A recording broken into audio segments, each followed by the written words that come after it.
Well, good afternoon, everyone. I hope you enjoyed your lunch. My name's Giles Perryman from Coffs Waste Management, so I'm chairing this session. We've got 4 great presenters to listen to. Obviously, the topics regarding circular economy, and I'll put in a blatant plug here. If this is your thing, there's the WAMA-sponsored Enviro24 conference in Brisbane at the end of June, so you get 2 whole days of circular economy if you fancy attending there. So the first of our speakers is Natalie Alves. She's from the Department of, I'm just going to say everything.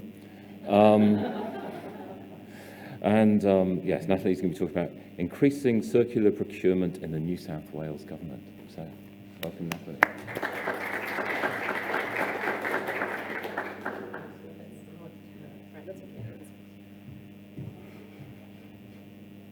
Hi, good afternoon, everyone. So if you have an earlier version of the program, you would have noticed that my colleague Dan Ashley was meant to be presenting. I'm not him. Unfortunately, he couldn't make it, but I'm lucky enough to join my esteemed colleagues in this afternoon's circular economy stream. So I'm Natalie. I'm the unit head of the Circular Economy Markets team, and I am here to talk about the role of New South Wales Government procurement in the transition to a circular economy, and talk a bit about the work that we've been doing in the last few years to help support that transition. And yeah, with the Department of Everything, I like that. I think I might use that from now on. So just a quick flyby of the sort of main points that I want to cover today. We'll do a bit of like scene setting, a bit of the policy context, and some of the common barriers that we have been talking a lot about in recent years, and then I'll move into some of the initiatives that we've been implementing as a result of that consultation and identification of those barriers. So first, the policy context. I'm sure that a lot of you will be aware of the Waste and Sustainable Materials Strategy, and I'm sure, in fact, that lots of you provided input to that process a number of years ago. But the WASM is our 20-year strategy that sets out the vision to transition to a more circular economy. So what that means is minimising waste, reducing harm to the environment, and also just increasing our resource efficiency and trying to get the most out of our resources. So the work that we do really stems from the WASM and from a specific requirement in the WASM for New South Wales Government departments to procure products that contain recycled materials on an if not, why not basis. And this requirement is acknowledging New South Wales Government's role not just as a leader in kind of, I guess, setting the trend or setting the standard for how to do certain things, in this case, procurement, but also acknowledging New South Wales Government's role as a purchaser and a significant purchaser of things here in New South Wales, and the role that they can play in stimulating the economy.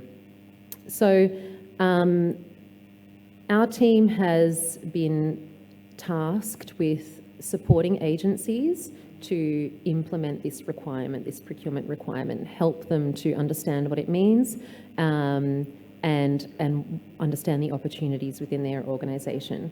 So we kind of had a bit of a look at what if not, why not meant, and sort of set a bit of a vision for the sort of things that we wanted our program to achieve.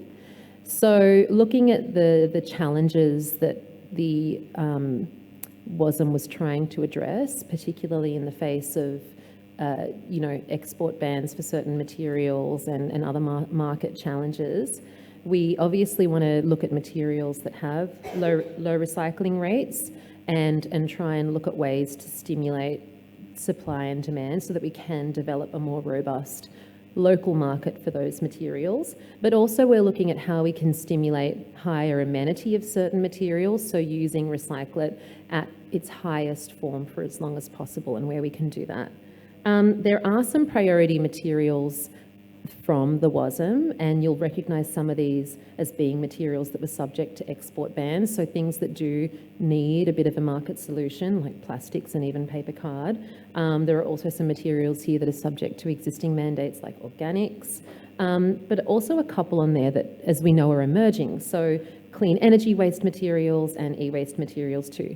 But this is kind of like a guiding principles for our program, because I think above everything else, what we want to do is listen to agencies, listen to the challenges and tailor our support. So we don't want to be beholden to any one material, although we do keep in mind the context for the WASM and the challenges that we're trying to address.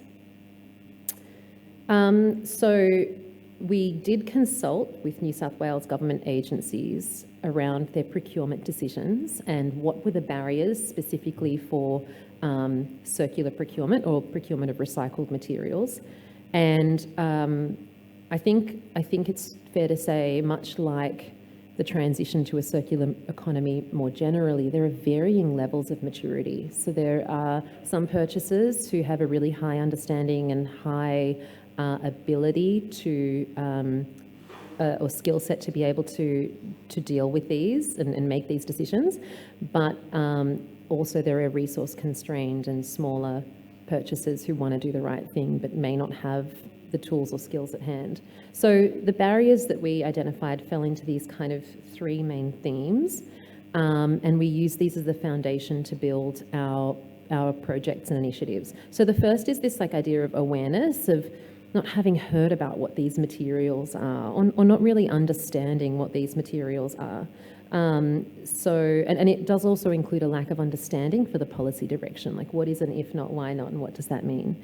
The second key theme relates to decisions around whether to procure. So these are things like, well, what is our minimum requirement and what are we actually deciding to do? But they also include things like, oh, I don't trust these materials, and what is this? It's new and I don't have knowledge on these new materials. And that kind of stems into the idea of it feeling too hard, feeling like it's too expensive or it's too slow, it's different, it's just too difficult. And then the last theme is a lack of sort of knowledge sharing or a lack of shared learnings. So where you do make progress on a project, but then it doesn't get picked up more broadly by that agency or by other agencies, and just not knowing what's been done previously and what the possibilities are. So we had a look at these underlying barriers and we did try and group them into these themes, and then we thought about what we were required to do under the WASM and what else we could do to support agencies, and we came up with a range of initiatives actually, and we've kind of staged them over a couple of years. I wanted to talk about the ones that have been one of our focuses this year, and also the ones that are kind of coming online in the near future. So the first initiative I wanted to talk about was our recycled materials directory. So this is actually a requirement in the WASM. We did commit to publishing an online directory of products that contain recycled materials and giving suppliers an additional platform to be able to promote their products that contain recycled materials. I definitely want to acknowledge that there are solutions out there for this. However, definitely in our consultation, New South Wales purchasers still had a lack of awareness. So there was still some kind of need there that we felt we needed to address. And that there was still a desire to know more about what products are available and what the market supply was. So we do want to be able to provide a public-facing, so that everyone can benefit, a public-facing solution for this to kind of stem that issue around, the supply side, what is out there. Again, acknowledging because there are solutions out there, we actually did a user needs analysis. So we were trying to understand exactly what are purchasers looking for, so that then we could do a bit of an assessment of, okay, so what is missing then? What's out there? We, in addition to consulting with agencies and understanding the need, we also consulted with some other providers to understand what work they've done and understand what solutions they have that are available. And so now we're kind of synthesizing that information, and we're looking at development options to how we can go live and implement a solution. And we expect to have this solution online this year, so keep an eye out for that.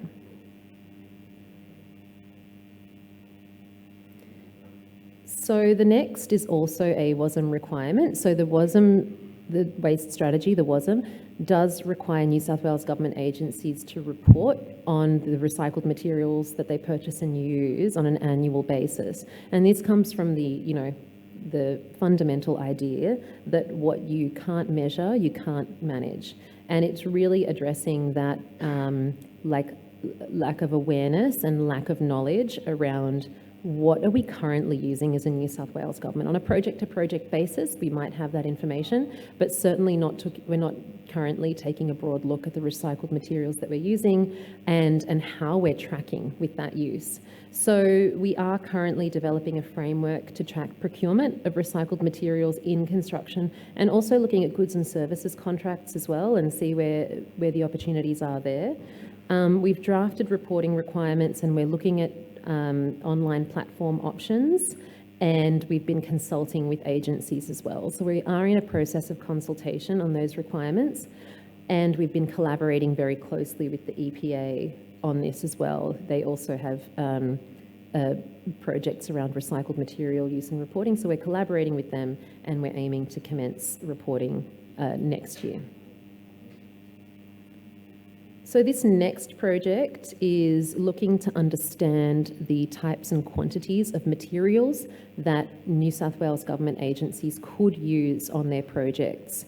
So we're basically acknowledging here that the earlier that you get in the planning process in communicating this information and understanding the opportunities, and that's what this graph is trying to show here. So the earlier you are in the planning process in looking at these opportunities, the more likely you are to influence positive outcomes. So we were sort of looking at our pipeline of projects, and we were looking at the types of recycled materials that those projects would use. And we developed a preliminary method to estimate the amount of recycled materials that could potentially be used on these projects. And we are focusing on road infrastructure at the moment, and hope to expand that one day. But we've been working closely with infrastructure agencies to integrate this method into existing work processes, so that when they're planning projects, they have a clearer understanding from the get-go, okay, what types and quantities of recycled materials can I use here? How can I best leverage the opportunities through my project? So we're going through that process at the moment and working closely with agencies to kind of give them the most information and inform those decisions as early as possible. So we're also have some other initiatives that we're implementing that still deal with recycled materials, but also do take a broader look at circular procurement and circular business models. So the first is a big one for us. We've been putting a lot of effort towards this program this year, but we've been implementing the first tranche of the Choose Circular program. So this is a program which is aiming to stimulate innovation and demand for recycled materials through New South Wales Government procurement with a variety of agencies, and we have up to 3.6 million to support agencies on this project. And we're currently finalising agreements with 10 different agencies for a range of projects that we think will be foundational to helping them on their journey to transition to a circular economy. You can see them on screen here, but just at a quick flyby. So a lot of the projects are looking at developing circularity action plans and also feasibility studies. So this is about helping agencies understand the level of maturity in their organisation around circularity and circular procurement, and what the opportunities are with respect to circular business models, and then providing a space for them to trial that in their operations or on their projects. We're also looking at developing and trialling software applications to help with the data monitoring and reporting side of things.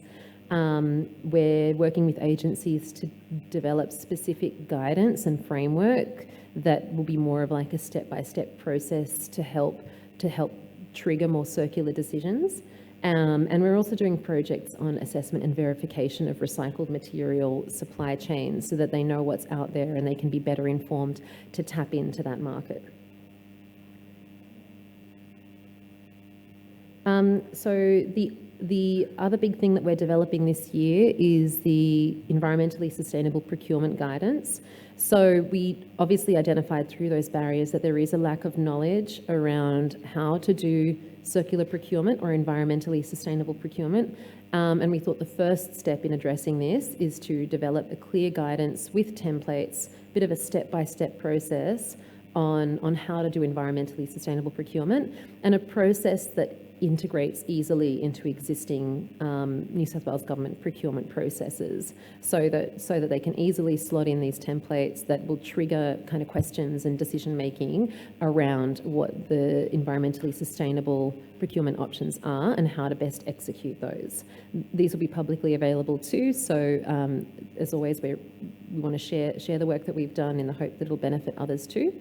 We've developed a draft guidance and we've done end user testing, and it's currently being finalised, so we expect that to be published this year, and then we hope to do a bit of training and upskilling off the back of that to help with the implementation of those guidance.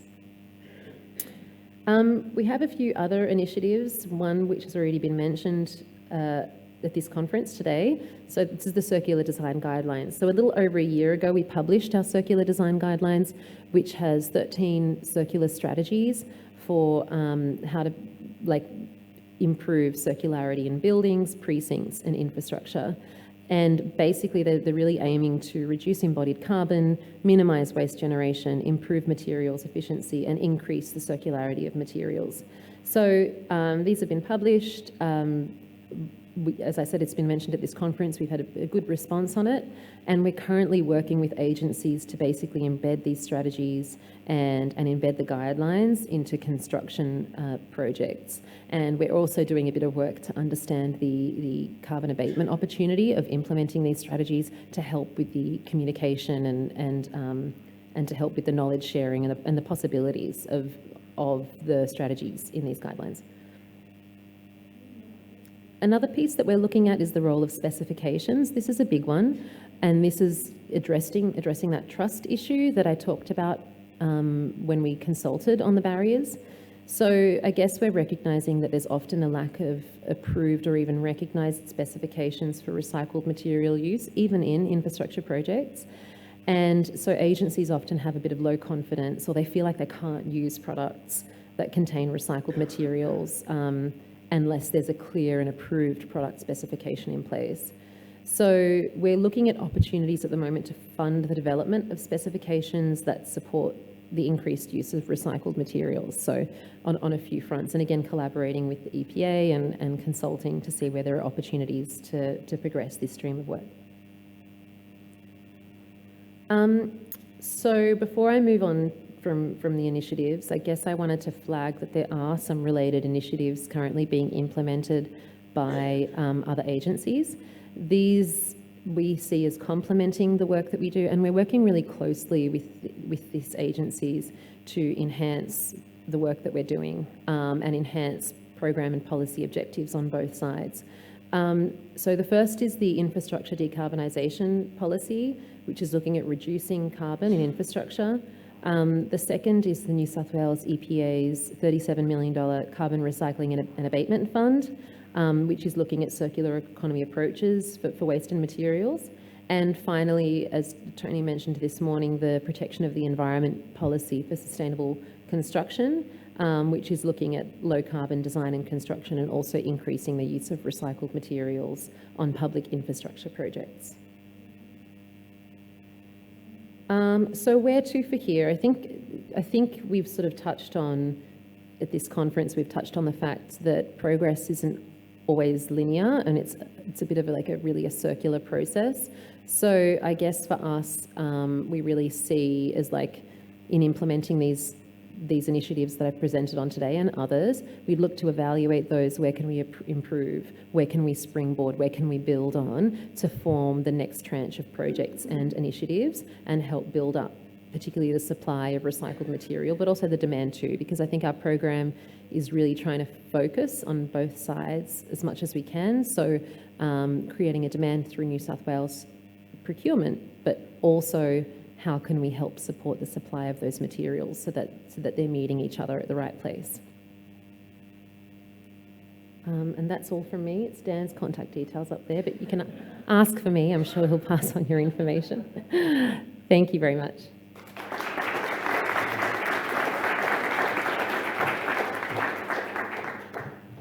Great. Thank you, Natalie. Bang on time. Next, I'd like to introduce Michelle Jones, who's from South Australian EPA, to talk about beyond recycling, moving South Australia towards a circular economy. And I've started a habit of getting onto the stage from the wrong side. So the steps are over there.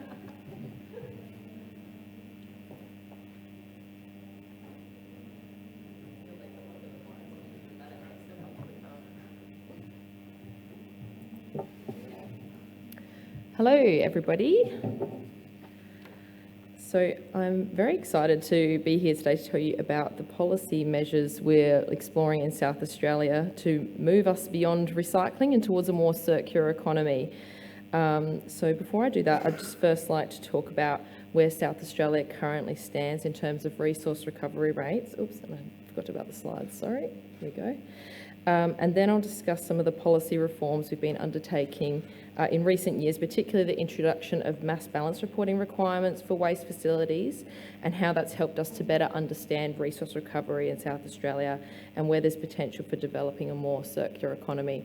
So if you're anything like me at this point in the conference, you might be feeling a bit overwhelmed with the weight of our problems that we have to face. So let's see if I can maybe try and inspire a bit of optimism about by going through some of the things that South Australia has done and some of the things that we're looking to do in future.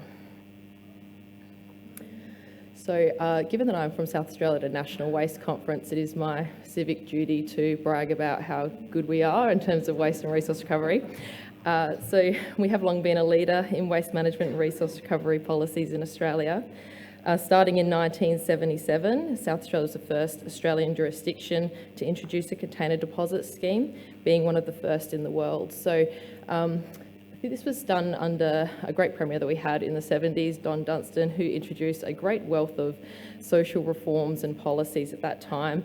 And he really saw South Australia as being, while we are small, we make for a great test case in terms of social reforms and policies. And I think starting from there, it really has inspired a culture of us wanting to continue in that tradition. So in 2009, we were the first in Australia to introduce a ban on single-use plastic bags.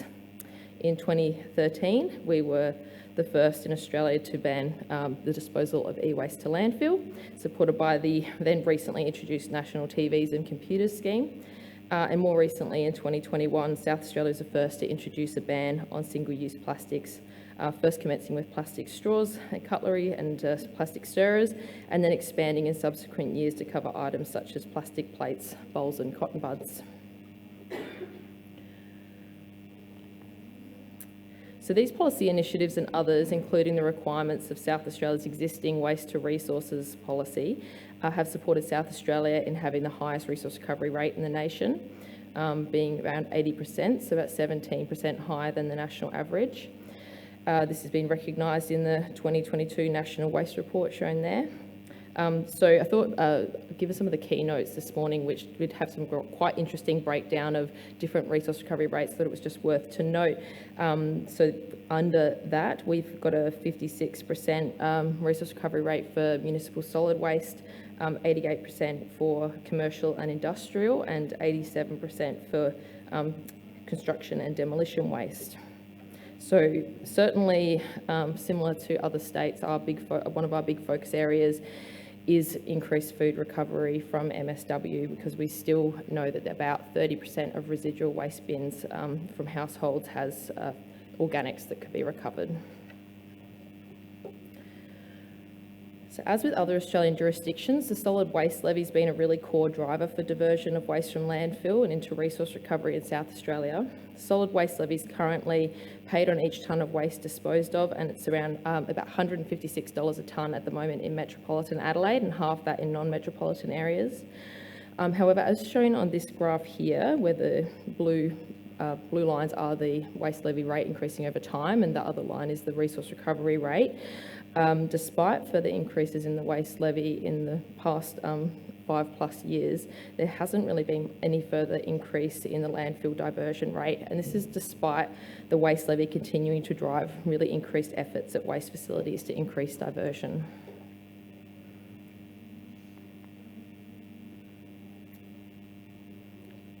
So while the waste levy is a really strong financial incentive, it is primarily focused on incentivising resource recovery at the bottom of the waste hierarchy. The resource recovery rate plateau South Australia's experienced in recent years suggests that increased policy focus is needed on upper tiers of the waste management hierarchy in order to further increase resource recovery rate, but also importantly to reduce waste generation and obtain improved outcomes from existing resource recovery. To do this, we must understand not just the overall resource recovery rate, but what are the outcomes of the resource recovery that we're undertaking. So to help understand this, in 2021, the EPA in South Australia introduced mass balance reporting requirements for waste facilities. So under mass balance reporting, waste facilities receiving over 20,000 tonnes of waste per annum must provide monthly reports to the EPA on waste and material flows, including the material types that they receive, the material types transferred from the facility and whether they're destined for resource recovery or disposal, and the material types used on site for operational purposes. So this includes activities such as landfill capping and building roads within the site. In conjunction with on-site disposal tonnages reported for waste levy purposes, we're then able to derive the amount of materials by type which remains stockpiled on the site each month. And the stockpiled amounts are further verified through annual surveys and stock takes at these facilities. This data provides multiple benefits and opportunities for us, including increased ability to identify waste levy evasion, improved regulation of stockpiling and operational use, and increased ability to identify opportunities for improved resource recovery. So just as a sort of high-level overview of this, what this data is telling us, it has verified that our total diversion rate from landfill is 81%. However, it also tells us for all materials received in the 22-23 financial year that 59% of materials ultimately left waste facilities for resource recovery, while 11% of materials were used within waste facilities for operational uses, and 12% of materials remain stockpiled at waste facilities, with the remaining 19% of materials being disposed of. So I just note that stockpiling and operational use are very much a necessary part of operations, so this isn't to undermine those. However, they can be associated with market distortions and environmental risks if they're not being undertaken for necessary reasons. And mass balance reporting data enables us to identify where stockpiling and operational uses might be problematic through monitoring the nature of material flows at facilities over time.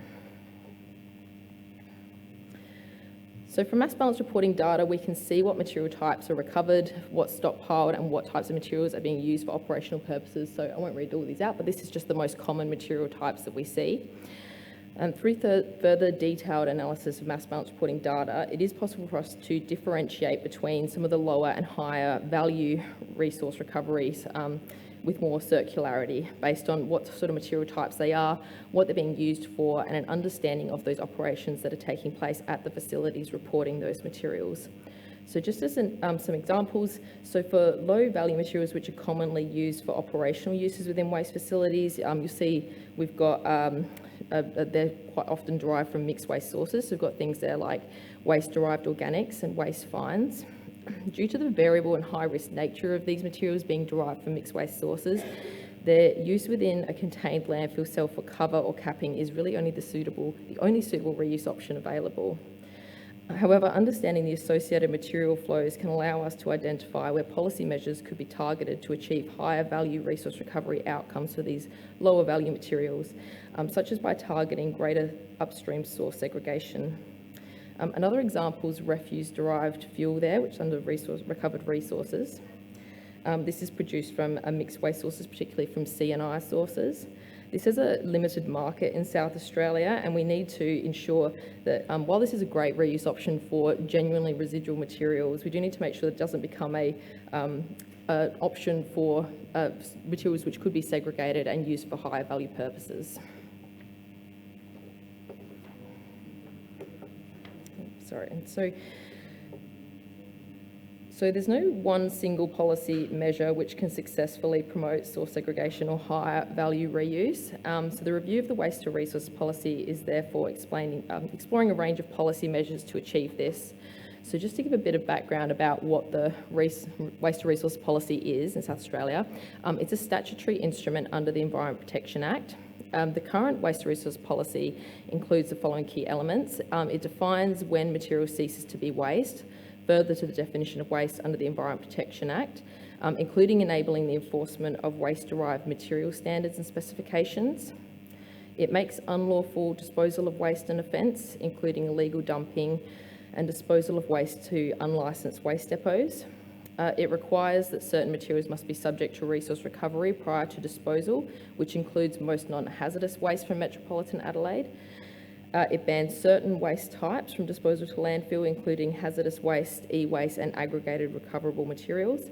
And it prescribes measures which must be taken when transporting waste and when handling medical and hazardous waste. So the waste to resource policy to date has been highly ambitious and effective at promoting resource recovery in South Australia. However, at nearly 15 years old, it's timely to undertake a review of the policy with circular economy principles at the forefront.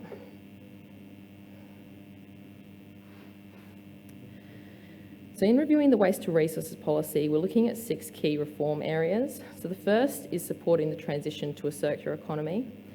Second is avoiding waste generation. Third, maximising resource recovery. Fourth, supporting a strong market for recovered resources. Fifth, protecting the environment and human health from waste pollution. And finally, establishing circular economy metrics, reporting and transparency. So in the next few slides, I'll talk through some of the policy measures which are under consideration for some of these key reform areas. So before I get into that further detail, I'd just like to note that a discussion paper for review of the waste to resource policy is planned for release for public consultation very soon in the coming months, unfortunately not out just yet. I note that we're only in the early stages of consultation and no policy positions have been finalised. So the following slides will provide a brief overview of just some of the policy options proposed for consideration as part of consultation on the discussion paper. So I strongly encourage you to review the discussion paper when it's released and engage in that consultation. So in order for the policy to provide clear support for the transition to a more circular economy, we're considering the following policy options. So first, amending the existing waste management objective of the policy, which currently relates to the waste management hierarchy and ecologically sustainable development. And we're looking at broadening this to a circular economy objective. So incorporating circular economy principles as well as a climate change mitigation objective.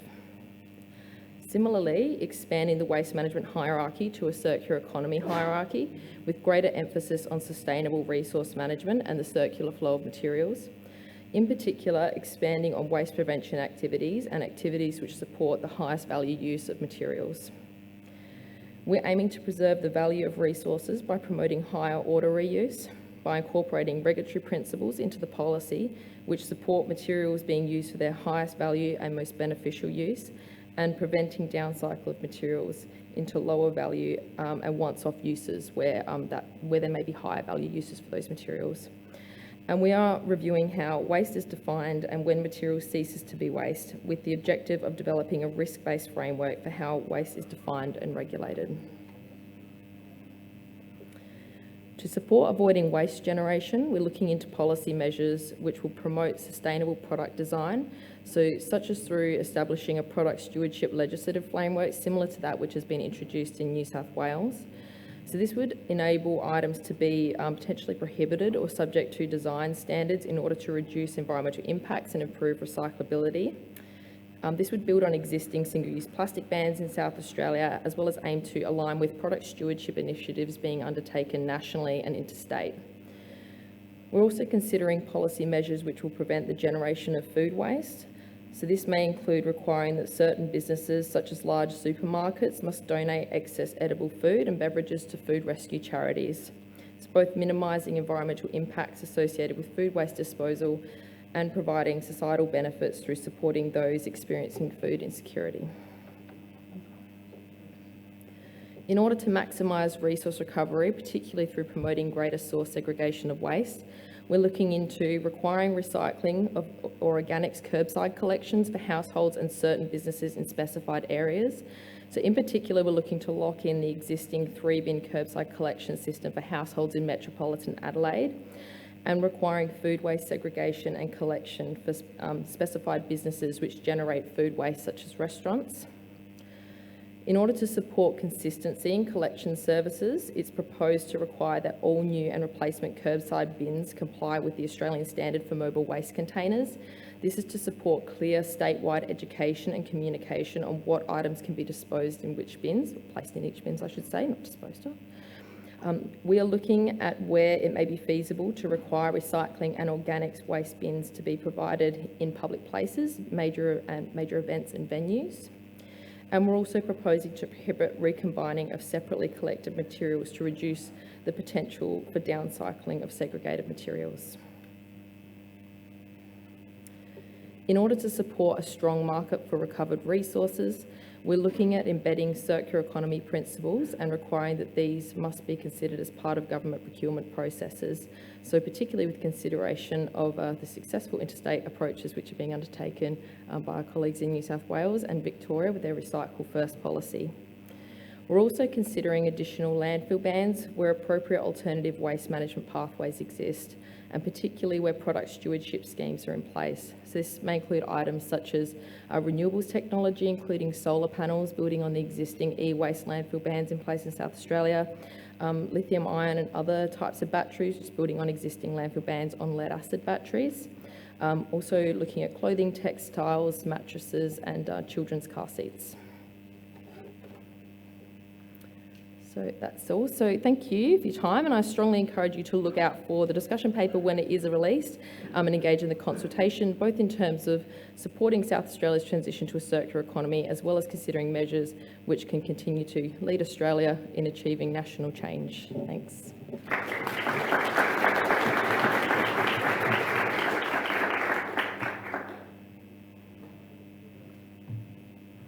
Excellent. Thank you, Michelle. We're a little bit ahead of time, but we'll save that up for some questions and answers at the end. Next, we've got Rayna Mishra coming up from Sustainability Victoria. I did look at the title of your presentation, and it reminded me many years ago travelling across the Nullarbor with my 1-year-old, and I made the small act of not packing enough nappies, which did have a big impact. But anyway, I'm sure your presentation will be much more delightful than that. So please welcome Mishra to the stage.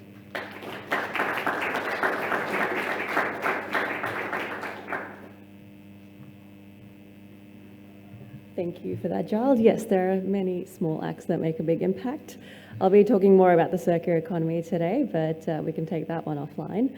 Good afternoon, everyone. My name is Rayna Mishra. I'm the team leader for Outreach and Activation at Sustainability Victoria, working on the Small Acts, Big Impact Education and Behaviour Change campaign.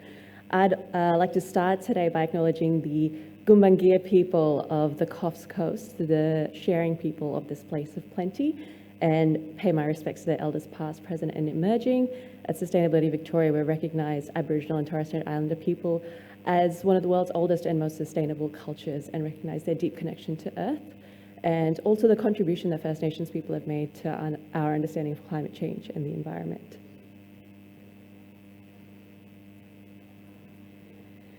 As some of you may be aware, and of course, if you didn't know, Sustainability Victoria is a Victorian government agency, so we've always got to start with a bit of strategy. Our SB 2030 strategy outlines our decade of action, which of course has begun, and gives us our ultimate purpose, which is to accelerate Victoria's transition to a circular, climate resilient and clean economy, and gives us a bit of a guiding principle, I guess, in helping us achieve the Victorian government's 2025 and 2030 targets as well. And we also recently released our 3-year strategy, which very pertinently narrows this focus down to the circular economy. We know that Victoria faces several challenges ahead. Growing consumption means more waste for us to manage. Extracting finite resources is contributing greenhouse gases to climate change. And Victoria relies on our natural environment, which is increasingly under strain. Transitioning to a circular economy can address some of these challenges. We can stop waste at the start by leveraging that R ladder that we all talk about. We can keep materials circulating for as long as possible. And by acknowledging our natural environment, we can really focus on the benefit of its regeneration. Our vision is that by 2027, Victoria will be leading the circular economy in Australia. The case for circularity will be clear, there are foundations laid and the transition well underway. don't worry, I'm not here to talk you through the policy and the plan and all of that in detail, but I do encourage you to jump onto our website and have a look at the plan yourself. That'll detail how we're going to go about realising that vision and some of the key sectors that we're going to be focusing on as well. To start, I wanted to paint a bit of a picture for you. In 2020, the Victorian Government announced its Circular Economy Plan, which is Recycling Victoria, a New Economy. As part of the outcomes it aims for, the government is implementing 4 core waste and recycling streams that you may have heard about earlier today. So that's glass recycling, food and garden organics or FOGO, mixed recycling, and the general rubbish bins. We're also standardising bin lid colours across the state, which is one of the first steps, and also standardising the contents of what goes into each of those streams, which is also underway at the moment. The policy is still being drafted. It's a big job, I think you can all appreciate. And for us to help support these outcomes, we are delivering an education and behaviour change program that's going to deliver a consistent waste and recycling campaign across the state, support councils to roll out curbside reform education, and of course improve Victorians' recycling and waste avoidance behaviours. The Education and Behaviour Change program is led by extensive research. We've tested our creative with the public, we do social research, we continue to do social research. We have learnings from all of our previous campaigns, industry insights, of course, is a big one. And all of this is also supported by best practice behaviour change theory and expertise, all of which has gone into the campaign's development. It's evidence-based and designed in consultation with industry as well as with councils. And these are some of the key things that we've found in our research on Victorians' attitudes towards recycling that's shaped our campaign approach.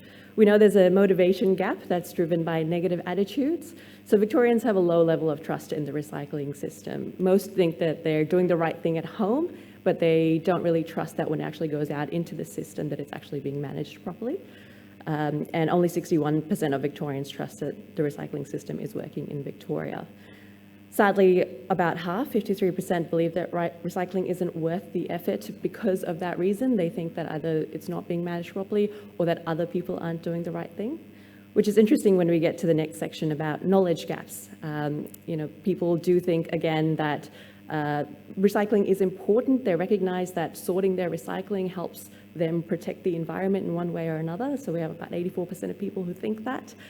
However, the knowledge gap is when actually we ask them to sort items into the correct bins, 46% of them did it incorrectly, which leads us to the capability gap as well.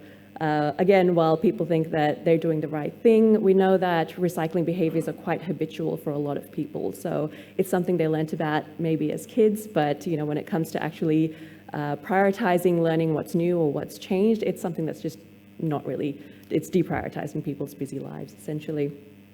So again, they have a false confidence about knowing what can and can't go into each bin.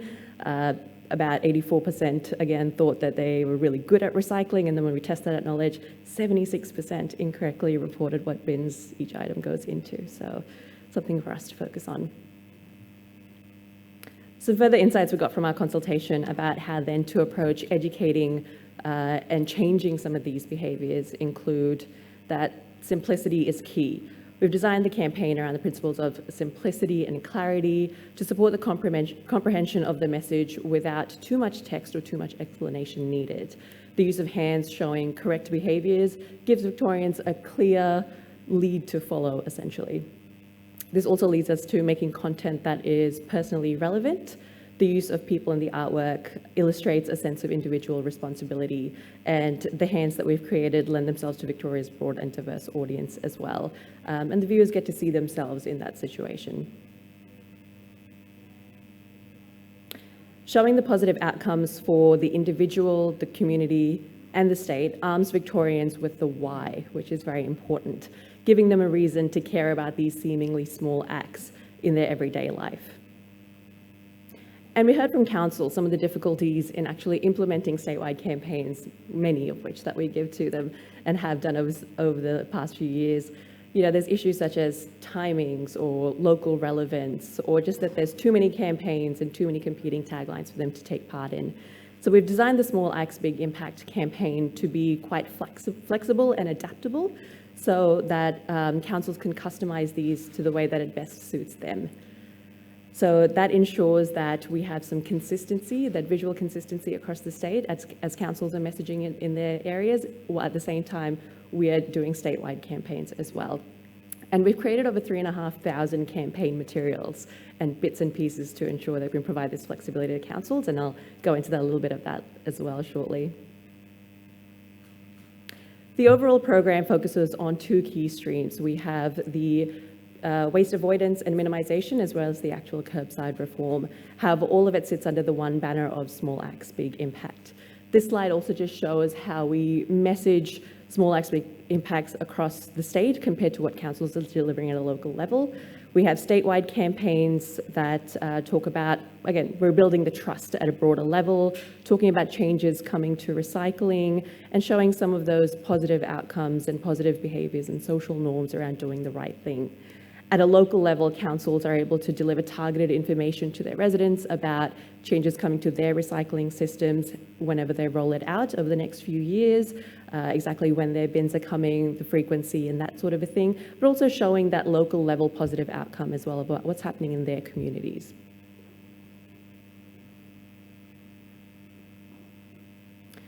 So with all that in mind, what does this program look like in practice? I've already mentioned some of the statewide campaigns and the council campaign materials, but we also have direct community engagement, particularly with culturally and linguistically diverse communities. We have a grants program to support councils as well with their behaviour change campaign. We have industry engagement, and then we have topic-specific engagement as well when you choose a focus area or there's a particular market issue that comes up. And all of this, of course, is informed by research to make sure that we are delivering that consistent, cohesive approach across the state. Our key stakeholders to ensure we can deliver effective support for household recycling, apart from the waste and recycling industry, is, of course, councils. And for us, alpine resorts as well. So we have 79 councils and 6 alpine resorts in Victoria. As part of our program, we provide ongoing support to them, and this has roughly fallen into about 5 categories. So we had a capability building program where we rolled out campaign labs for council officers, essentially to build up their confidence and knowledge in how to roll out campaigns in their local communities and how to change behaviour.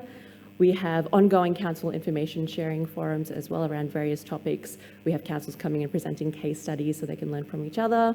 We also have monthly meetings for councils introducing a glass service, as well as those introducing FOGO, again, a way to get them all together and have a conversation with each other. And we've created a council collaboration Yammer network as well. So again, councils from across the state can connect with each other, ask questions, share advice, etc. And we have our ongoing monthly updates via our EDM as well. Our incredible asset library, which houses all of our assets for councils and stakeholders, has now ticked over, like I said, to having over 3,500 campaign materials. This includes the list that you can see here for councils introducing a new service, whether that be for FOGO, with or without a caddy, as a bin or as a drop-off, if they're going from go to FOGO, if it's a glass bin or a glass drop-off with lids on or with lids off, and whether they're introducing 4 streams. We also have other templates and plans that they can use when they're putting together their programs, or if they're going to be monitoring and evaluation as well, which is very important, of course, for monitoring behaviour change. I have here an example of the outside panel of the 4-panel DL flyer. So this is just a template that we would provide to councils. And as I mentioned, most of the materials we've provided are editable, they're adaptable. So the councils can take this, they can change any of the text that they wanted on here. We provide those grayed out sections as prompts of information we know that residents want to know about. You can change up the illustrations if you don't have a particularly rice-eating community. You can change out that illustration for something else. If you have different coloured bin lids or bins at the moment, you can swap out the colours, etc., etc. Here's an example of Moonee Valley City Council doing exactly that for their 3-bin FOGO rollout as well. And you can see that they chose to put some translation information in there as well, which is fantastic. And then this would be the inside of that 4-panel flyer, again, just talking about what goes into each of those bins, which is really important information that residents want to know about. Again, councils can tailor this for currently what is accepted into their streams, change up what's in the no section for their key contaminants, of course, put in their own QR codes or URLs as well. examples of some newspaper ads or posters that are available. We've got social media tiles here for photo contamination, new bins coming, or for using glass drop-off points. And I also have a video of the introduction of a glass bin. You'll soon receive a new purple bin for glass only. It will help make the most of your recycled glass by turning more of it than ever before into things like new jars and roads. So make sure your empty glass bottles and jars are only placed in your purple bin and are loose and not in bags. Get to know your new bin system because your small acts make a big impact on Victoria's sustainable future. And finally, printing and advertising we know can be very costly. So we're providing grants to each council and alpine resort to support them in delivering a local education campaign. We'll have about 84% of them on board now, which is really fantastic to see. And based on their community makeup, demographics, behaviour change challenges, number of dwellings, or if they have a lot of high rises or very spread out community, etc., they can apply to get a grant ranging from about $25,000 up to $106,000. We do ask that they use our campaign materials when they actually roll out their education, and that's purely to make sure we're getting that consistency across the state. I also note in here as well to point out the snow boots. Like I said, we have 6 alpine resorts in Victoria as well, and our team has really made sure that we've created some bespoke materials that can help them in their unique situations on the mountain as well. We wanted to do a specific dive into residents' awareness about service introductions from a council who had used our Small Acts Big Impact campaign. We chose Marybeck City Council. They're located on Wurundjeri country in the inner north of Melbourne. They have about 170,000 residents and about 70,000 properties that access council's waste services. They introduced glass services in July of last year, and we carried out a survey in September then to gauge residents' knowledge of what had happened and if they knew exactly what goes into their bins. So council went through the usual advertising channels of direct mail to residents, as well as advertising within the Shire. There's a booklet that they created that you can see on the screen as well. But then they also did things like radio advertising on buses as well, even My Doctor TV in GPs and pharmacies. So a few different channels. And what we found when we surveyed about 200 residents in September is council seemed to be quite effective in actually rolling out their education. The majority of respondents recalled seeing the campaign, which is fantastic, and knowing exactly when the service was starting. Really great to see that over 90% of residents knew to recycle their oil bottles and alcohol bottles and glass jars and such into the bins, which was fantastic to see. We got some really great results that you can see here on the screen. How the other learning for us is where we can improve. So we know that residents are still getting confused about putting broken wine glasses and such into their glass bins, as well as, I believe, window glass as well. So some areas for improvement.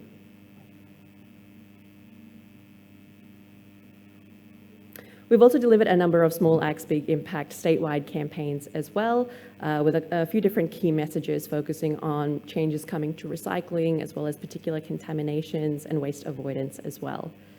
We launched the Small Acts Big Impact campaign in May of 2022 to engage Victorians in the idea that their small acts are making a big impact on Victoria's sustainable future, and to inspire them to take immediate action and choose a small act that works for them.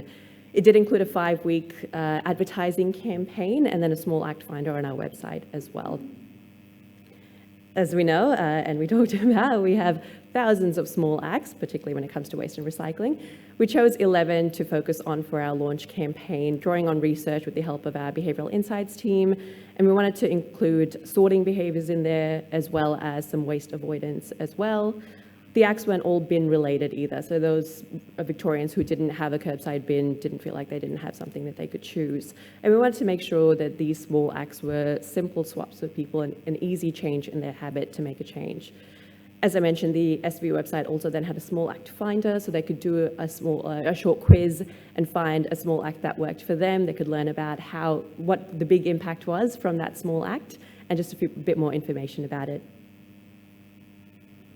We worked with a specialist multicultural agency as well to put together our multicultural engagement strategy and roll out to 11 different language groups. We had a range of different activities that we undertook with our direct community engagement, some of which also included having translators available at council events so that they could answer questions that the community had from their council offices.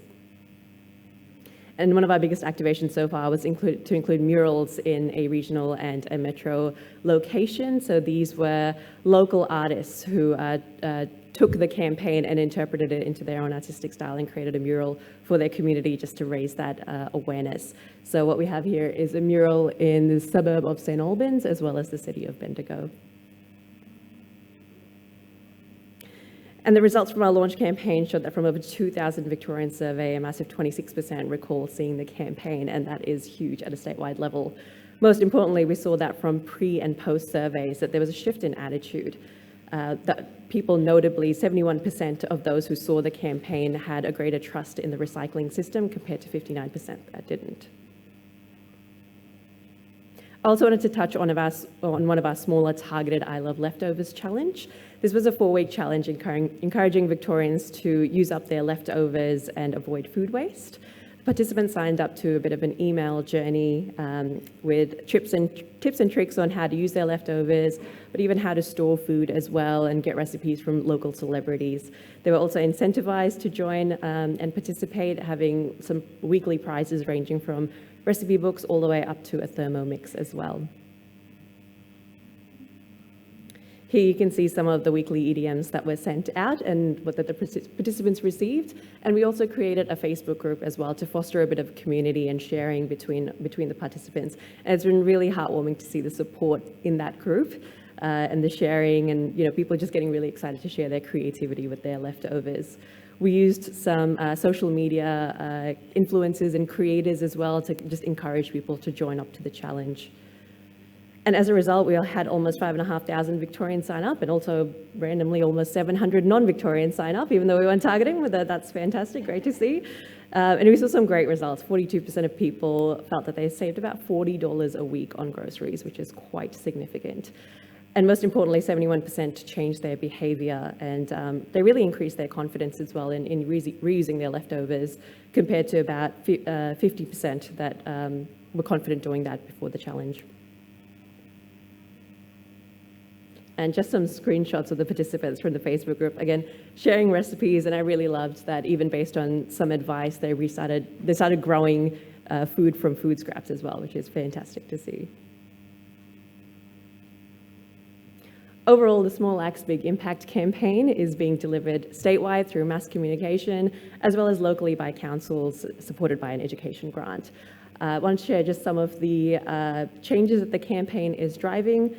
We're seeing attitude shifts. So the campaign, as I mentioned, has found that Victorians who see our campaign have a greater trust in the recycling system. They're more aware of changes coming to their recycling and more likely to be on board and supportive of those changes. We're seeing behaviour change as well. One of our campaigns most recently focused on bagged recycling, which we have seen throughout the conference as being, one of the key contaminants in the recycling stream. In our most recent campaign that we did, we saw about 2% of Victorians change their behaviour and learn not to put bagged recycling in. It doesn't sound like much, but it equates to over 100,000 bags of recycling not being put into the mixed recycling, and instead more being recovered in that recycling stream. And locally as well, as I mentioned, we have more than 80% of councils on board now, and we're going to be seeing Small Acts Big Impact across the state, which is very exciting for us. I've also highlighted there one of our councils, Alpine Shire, recently used Small Acts Big Impact as they introduced their FOGO service, and incredibly they've seen a 0.8% contamination rate in that stream, which is fantastic. And they're also on track to divert 37% of food waste from their landfill bins as well, which is one of their goals. So what's next for us? Our next statewide campaign is going to focus on food and garden organics and particularly contamination. We're working with specific councils who have that service to roll out that information to their residents. That'll be later in the year around September. We obviously will be focusing further on circular economy education and working up the R ladder as well. Our grants management and council support is going to be ongoing, and of course, as is content production, as we create more waste avoidance materials, and we have been creating more FOGO contamination and topic-specific materials like batteries and that sort of thing as well. And that last point there, if it was up to me, I'd take small acts, big impact, Australia-wide, worldwide if we can, everyone get on board, but of course there's a little caveat there, pending approval as it goes. Thank you.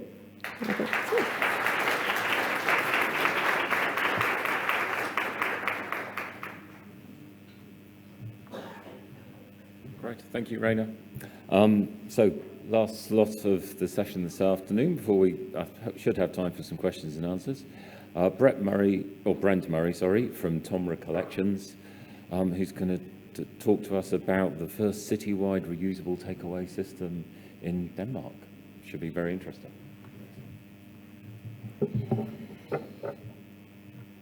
Thanks, Giles, and thanks to my esteemed colleagues here who've been speaking and warming up the stage, I guess, for me, and I'll try and state a time so everyone can get to afternoon tea, which is just after me.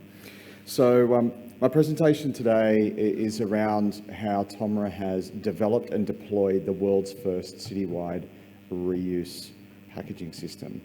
And it's a lot, but what we've been able to do is harness some of the learnings from our CDS work, where we deploy container deposit systems across the globe, and turn that into an actual system that works in a city centre to enable people to divert away from single-use takeaway packaging. So what I'll cover today is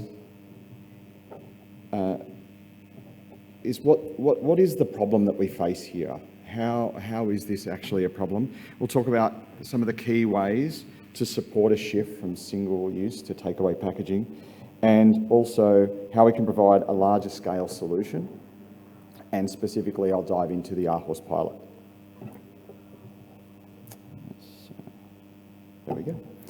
So as we've seen, this diagram's not foreign to anyone in this room. It's been bandied around, and I think I was in a session yesterday and there was a much better demonstration of the waste hierarchy, which included repair as well, which I think is really integral to us shifting the way. But the waste hierarchy diagram and the reuse will shift us up the hierarchy and also enable us to reduce the amount of waste that we actually generate by having reusable takeaway packaging.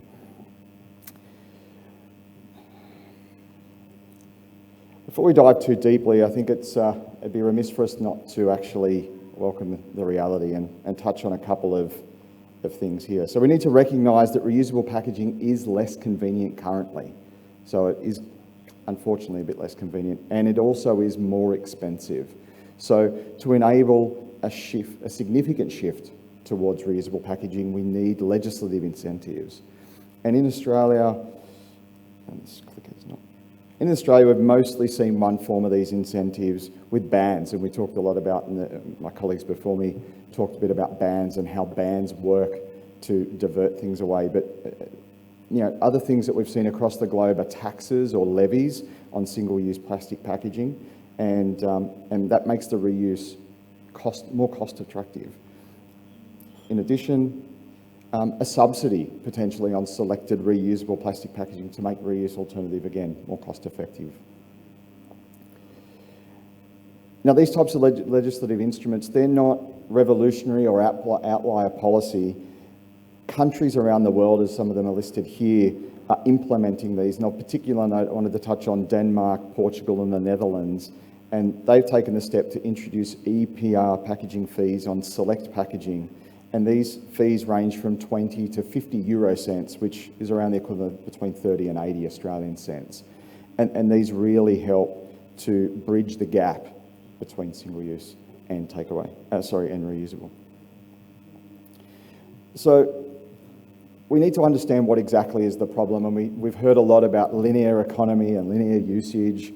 So we know that we buy our products from our takeaway hospitality retailer. We consume them, and we consume them either at home or on the go or in office when we're at work. And then we dispose of them, and sometimes we dispose of them the right way in the bin, and other times maybe not such the right way potentially, but they get disposed of at the end. But before delving into the solution, I think it would would be good to touch on the scale of this problem. A lot of people have referenced the reports, and we know that from the APFF report for 2020 to 21, they showed that 3.3 billion hot and cold cups were consumed during that reporting period.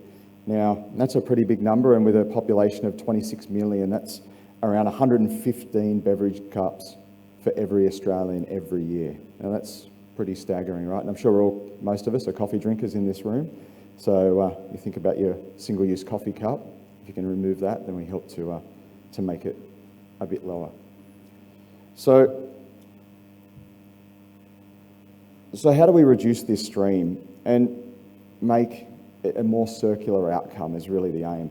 So simply by adjusting the way that we manage these items, firstly, we introduce automated collection points to enable us to conveniently place the reusable container at somewhere that's open during when we need it, and it's conveniently located for us. In addition, we have transport systems in place, and we've heard a lot in other sessions around backhauling reverse logistics, so we could utilise some of those streams. But I'll talk about how we do it in Aarhus specifically. But transport systems to get these reusable containers from the collection point back to a centralised sanitisation hub. And these sanitisation hubs not only clean the material, but they also provide opportunity to do quality checks on the cups or the packaging through serialised QR codes, and the containers are ready for dispatch. They can be stored at these locations and taken back and dispatched to the hospitality retailers that participate.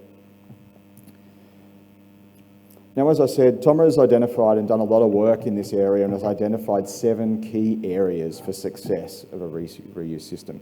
The first 4 in blue we see as the foundational building blocks of a reuse system, and include things like incentives to use the system, financial return incentive for consumers rather than using, some other type of instrument for that. We provide incentive back to the consumer, so the litter then has a value. And then we really need to provide system integrity. So they're foundational things that everybody needs in a system. Where the Rotake system builds on that is at its heart, it focuses on consumer convenience, being an open managed system, and system scalability. And those people that have attended our stand and have probably spoken to me about it, they've probably heard half of this presentation, specifically these 3 items. But let's dive into what they're about. So consumer convenience is really about placing return points where consumers need them. This is where they work, rest and play, making it ultra convenient for them to take these back, and they fit in with their daily lives. In Aarhus, we've placed these collection points that you can see here on the screen in public domain, in food halls, beer halls, and public space like bus stops, etc. So people can get to them in their daily habitual lives. In addition, the barriers to entry for a system like this need to be low. There's no special app, there's no special program you need to sign up to and provide all your details. You simply need a bank account and a payment device. That could be a card, it can be a watch or a smartphone to enable the refund to be placed back onto that immediately. And you can see a picture of someone using that service there on the left. Now, an open managed system, this is a little bit of a new one. So an open managed system means that it's open and collects all qualified packaging on the market. This enables the hospitality retailer to choose the packaging that best suits them. We're not dictating you have to buy this cup or this packet.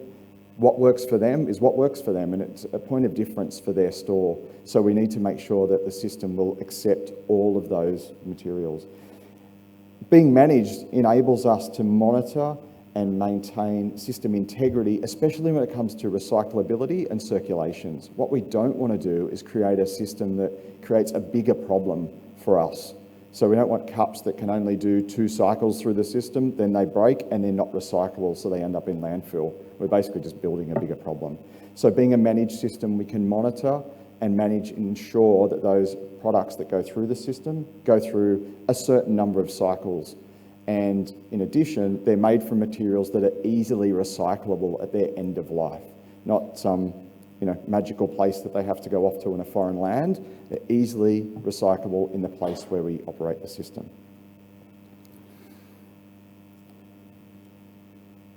System scalability is a big one. there have been lots of reuse pilots around Australia, and they've been very successful in the places where they've operated. The part that they have the challenge is moving from being one building or one very small floor within a building to a larger scale. To facilitate that, we need centralised professional hubs for sanitisation and quality assurance, and that's what we've implemented in Aarhus. So, as I said before, each cup has a serialised QR code, and at this location, these cups, in the first 12 months of the trial, at least the cups, are monitored via that serialised QR code for the number of cycles that they've gone through, ensuring that those cups that have lasted maybe 50, 100, 150 times, we talk to the manufacturer and say, actually, make more of those. They're really quite good. The ones that may not have gone through as well, hey, don't do them anymore because they're not that great. And then we can also provide a rich stream of data back to them so they can continue to innovate and maintain quality in the system. We can also do things like stock control, so we know how many cups and other packaging is in the system, as well as in our stock holding, so we can support the retailers and ensure that they have the right amount of material and the right packaging in their shop, so we don't inhibit their ability to make sales and go through their daily lives as well. So, a little bit about Aarhus, and I must be honest, it's not a place that I ever knew existed before we learnt about this project, and maybe some of you in the crowd are the same. But Aarhus is Denmark's second largest city, and the city council there has some pretty bold aspirations, and they have an aspiration to remove all public waste bins across their city, which is quite an admirable aspiration. So I can see some of my government colleagues here going, wow, that's pretty big. So, diving into the project itself, so following a competitive international tender, TOMRA was awarded a 3-year contract to run this trial. And what that meant was to set up a deposit system for reusable packaging. To facilitate that whole deposit system, 5 Danish kroner deposit was added to, in the first 12 months, the beverage cups that were part of the system. So that's the equivalent of about $1.10 Australian. So it's a reasonable deposit to encourage people to come back to the system. The system, as I said, is initially for takeaway cups, and after 12 months we'll cover other types of food packaging. So we'll expand into pizza boxes, burger boxes, sushi trays, and other types of packaging. The pilot project initially covers the city centre of Aarhus, which is the Ring 1 area, and I've got a map in the next couple of slides that'll make a bit more sense at that point. And for this trial, TOMRA is taking responsibility for every part of the system. It's not something that we would normally do, but for this trial, we wanted to understand where are some of the kinks in the system, how can we help innovate those, and how can we support partners that we will eventually partner with in an ongoing larger rollout, be it in Denmark or in other countries. So how can we be open and transparent about some of the things that come on board? So we're putting the return points in the public domain of the city. That's something that's very much in TOMRA's remit. We do that for CDS, so we took on that. We're partnerships with Visa, MasterCard, and facilitated by Shift4. So this is the payments platform and enables the payments the refunds to be diverted back to the consumers fast and conveniently at the point of their return. We run the sanitisation, sorting and quality assurance hub, so we run all of that. We've invested in the capital that you saw on the slide there, so we're taking a holistic approach to that. And we run the logistics for inbound and outbound transport, and that's no mean feat. If you're in the last session, we heard a lot about logistics, and that's definitely an area that is providing some challenges for systems like this that we need to look at. And we procured a pool of reusable packaging, which I've got some pictures of after as well. And something that we're really super excited about, this pilot only started in the 17th of January this year. The machine that you see out of our stand, that was demonstrated in Germany in February, March last year at Euroshop. So this is something that's accelerated its evolution to being deployed. And since the 17th of January, excitedly, we've had 200,000 cups pass through the system. So that's a huge milestone, and that's growing each month with each, more engagement is happening, and as the consumers become more adapt to using the system throughout their daily lives. So I talked about the Ring 1 area of Aarhus, and that's the bounded area, as you can see there, with the large yellow, what is sort of the circle and the 0-1. And the Aarhus city has a population of around 350,000, so that's the whole of Aarhus city, and covers 460 square kilometres. The Ring 1 area has a population of around 55,000 people and covers an area of 4.5 square kilometres. So it's a decent chunk. And that's in that area, you can see on there's a university, it's the central business district, it's high tourist traffic. So if we put that into perspective for Sydney, the Sydney CBD area shown there by the red boundary has a population around 26,500 people and is 2.9 square kilometres. And similar to Aarhus, has the same sorts of attributes: universities, high tourist population, high transient work population. So those numbers are only the resident population, not accounting for those people that travel into the city, be it for leisure or for work. So likening those two, it's pretty easy to see that something like this could have the potential to roll out in somewhere like Sydney. I talked a lot about the cups, and for the first 12 months, as I said, the cups are going to be the focus.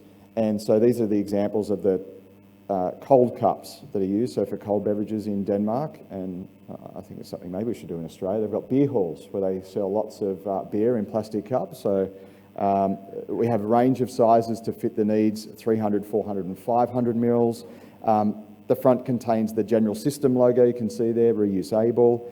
The rear has the QR code on it, and the QR code does quite a few things. Not only does it is it serialised to identify the cup itself, but it contains a link to the website. So if you're in a particular part of Aarhus and you're not sure where the return point is after you've had your drink, then you can scan that with your camera and it will bring up a live map of your nearest collection point, and you can demonstrate that out at the stand as well.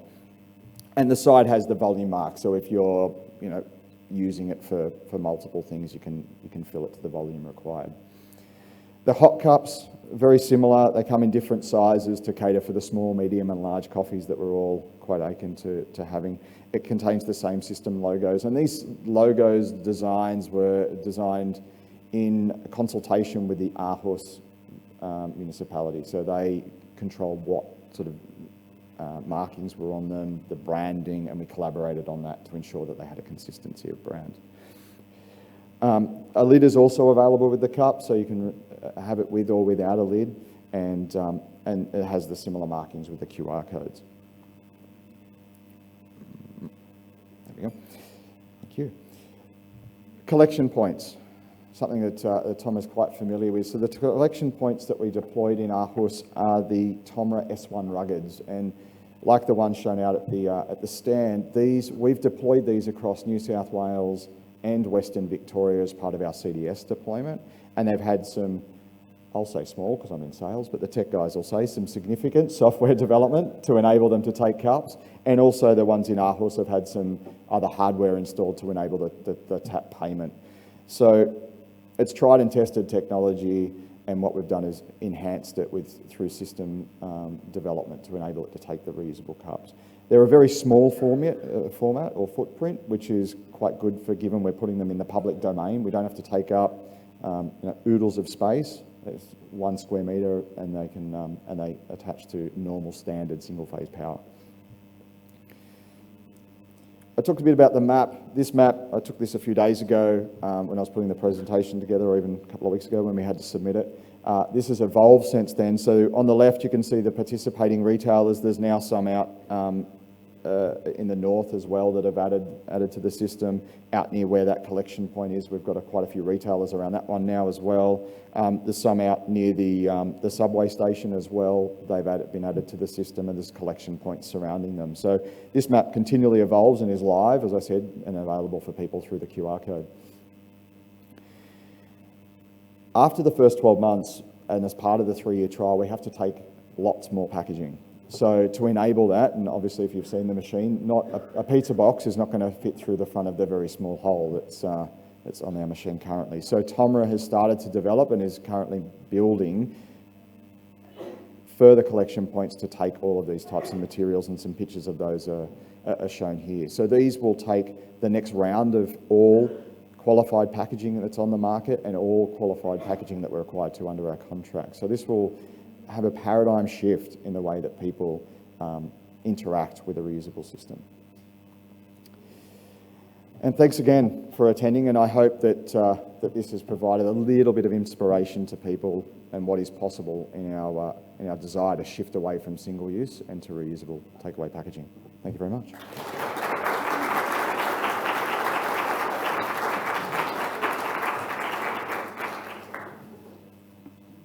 Great. Well, thank you for all our presenters there. Oh, great. We're already off the mark. Questions straight away. Thanks, Brent. That was really exciting. How much does a cup cost, a reusable cup cost for a coffee shop compared to a single-use cup? It's a great question. So what TOMRA has done is worked with the municipality of Aarhus, and we are co-funding the program itself. So what we've tried to do is liken that funding to the EPR fees that are coming in, so that then it reduces the cost. So there is a subsidy for those. I don't know the exact numbers for that, but there is a subsidy to the hospital, so they aren't any more out of pocket than they would normally be for the single-use packaging. Yeah, so the subsidy, the EPR fee that's coming in is around 20 euro cents into Denmark, as we saw on the slide. So it's around that sort of money to provide the subsidy to the hospitality retailer so they can shift to reusables.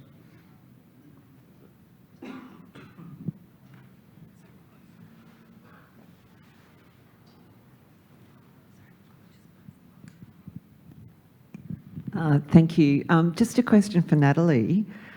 It's really pleasing to see New South Wales EPA doing some policy work around circular procurement. I'm really just curious as to why you focused on procuring recycled content and goods and not products, for example, that will have longer durability, longevity, repairability, which would be really truly circular and in line with what the Commonwealth Government is doing in terms of its procurement policy?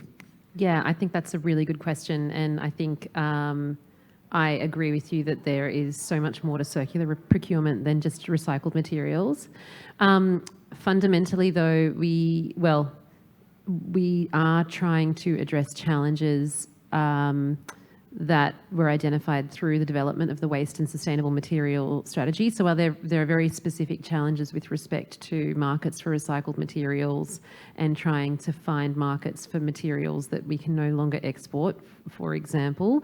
So there was funding that was directly allocated to deal with those challenges. However, we have bigger ambitions for our program for sure, or like broader ambitions. So we see recycled materials as like a low-hanging fruit, but in my presentation, I tried to split up the initiatives, although it's not a neat split, between things that focused solely on recycled materials and things that we are looking to like broaden. So for example, the work that we're doing with agencies, we're not just looking at recycled materials. That's obviously a key area, but we are looking more broadly at circular business models and how they procure things and how we can change the way they use things to make it to make it a bit more of a true kind of circular transition.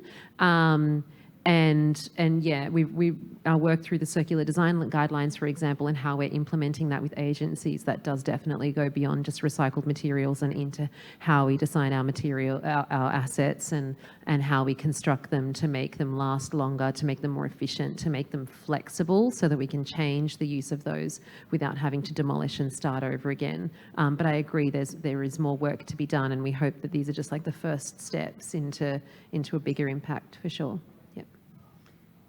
If I can just in terms of the whole ICT world that government procures, what we see often is the purchasing happens in one department and the contracts and the legal warranties and everything happens in the IT section, and there's no communication between the two to get that circularity in terms of ICT services, phones, laptops, computers that are working.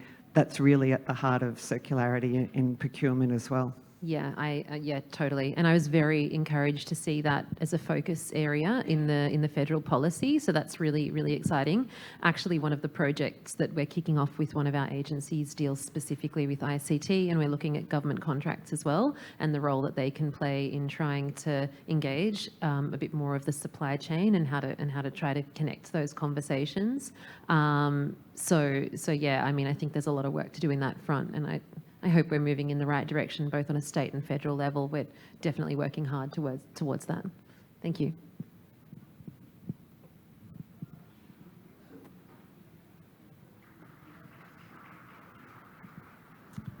Oh, hi, Danny from Cleanaway. This question is for Rayna. With the example you gave of the dedicated glass bin, was there any improvement in the resource recovery outcome? It was the introduction of a glass. So do you mean diversion from the mixed recycling bin? Yeah. So presumably it was in a commingle recycling bin prior. Was the resource recovery improvement, was that measured in any way? I'm sure it was. I don't have the stats for you, but yes, they've had a really good engagement rate with the actual service as well. So people, actually presenting the bins on collection days, and their collection is actually once a month as well. So it was a slow start, but it's definitely picking up as well. I think they were getting that feedback from the community that, some people think it's not frequent enough. Others think, once a month is more than enough, or they might not use it at all. And as you know, we've also introduced the container deposit scheme in Victoria as well in November. So, a few councils waiting to see the impact of that as well. I'm sorry, I don't have the numbers for the actual collection, but I do know it's increasing as well in that council.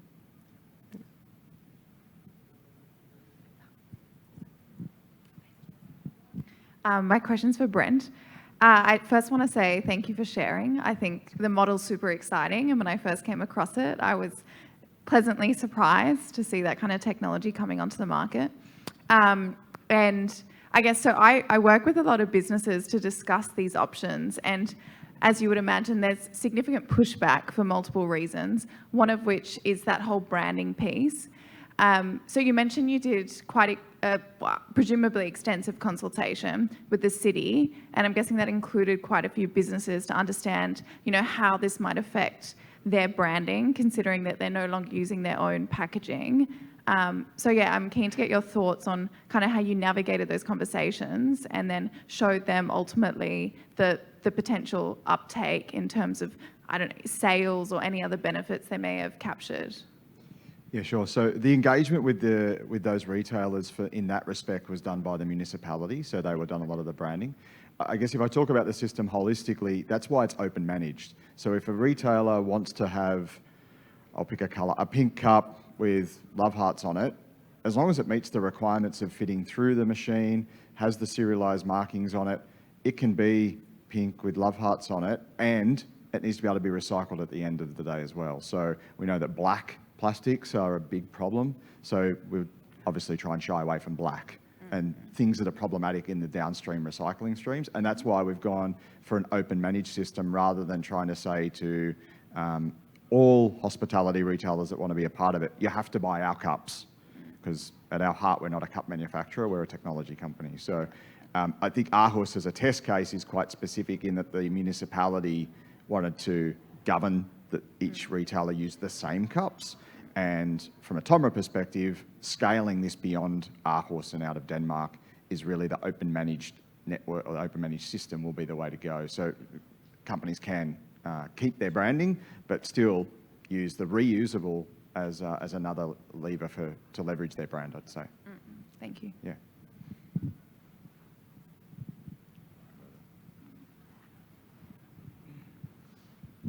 Marie Marshall from WSP. Brent, that was an absolute breath of fresh air. I'm so happy to hear someone not use the word recycling as circular economy, and that's from the heart. The idea that you're even studying the design to design out error is one of the first principles. It's amazing. I'm so impressed. But the big question is, when can we use your same S1 units that we're installing in some of our circular economy hubs throughout Victoria to offer this to our clients in Victoria, especially in controlled areas like Parramatta, where we're installing your units. I can see direct application because we have a food truck and our repair cafe, like the story is there. What's the chances of the same units being multi-purpose? Yeah, that's probably a bit more development down the road. So I won't speak behalf of our techs because they'll probably get pretty angry at me. But obviously the system, the computer system and the return points can take what we tell it to take. So we can definitely look at how can we take reusables and CDS material in a single one. That's something that we could definitely look at. In regards to putting a reuse system into areas, and that's why we're showcasing it here at Coffs, to the councils that are in the room and the council affiliated groups. But we want to look for partners and where can we place these machines, what makes sense, where could we showcase it, what, how can we look to funding models to enable us to get us to show governments, and we're fortunate to have some of the people here, that what legislative instruments need to come in behind us to enable us to have this sustainable beyond just, oh, here's a grant and we ran it for 12 months and it was fantastic, but now we've got no more money, so we've got to turn it off. So what things can we showcase to help government and to give them confidence that there is a solution out there if we want to put in a ban on cups, or if we want to put an EPR fee on cups, what's next and how can we do that? So keen to discuss further with anyone that wants to look at that. We've got a question over on the far side.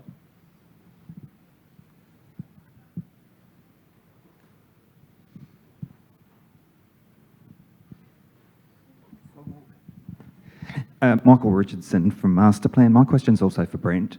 That was a fantastic presentation, awesome scheme. This might be a question for when it's a bit further down the road, but what are the rates of leakage of containers out of the scheme? Obviously not every container is going to be returned, and who ultimately funds those containers that leak out of the scheme?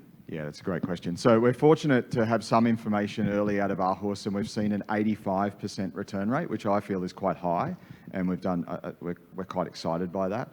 So that leakage is covered as part of this pilot, is covered in the cost of the pilot, and we just talk to partners about how that would be funded later. So obviously, being open managed, we won't own the cups. The cups will be bought by the retailer and put into the pool, or we need to work out some of those pieces. So that's something that definitely, as you said, as we start to evolve this and look to scale it outside of Aarhus, how do we work in some of those things to make sure that those are covered? Where they're not recovered, people are paying the deposit. So how do we set a deposit level that's that sweet spot? We don't want to put it $10 because then it's like, oh wow, I'm paying $15 for a coffee. But we don't want to make it 10 cents either, because it's worth a little bit more than that. So how do we find that sweet spot? They chose 5 Danish kroner, which we said is around $1.10. So, $1.10, $1.50, somewhere in that sort of realm is probably palatable. And but that's all part of the trial to work out what is palatable and what could we learn from that, and how do we bring that to other jurisdictions like Australia, other markets. I might dive in with a question of my own, which is mainly for our government colleagues here. Given the circular economy, we're kind of like the end of it, and ideally the material shouldn't even get to our industry. Do you get invited to design and manufacturing conferences to get to do presentations? Okay, I'm just getting laughed at. All right, I assume that's a no? Okay, I think you should be knocking on the door, because that's where the changes up there will make a big difference down through the pipeline. So have we got any more questions from the floor? Okay, I think everyone's focus has moved towards coffee and cake. So thank you very much, everyone, for attending. Thank you for our speakers. We've got our coffee break now, and then ready for the final session this afternoon.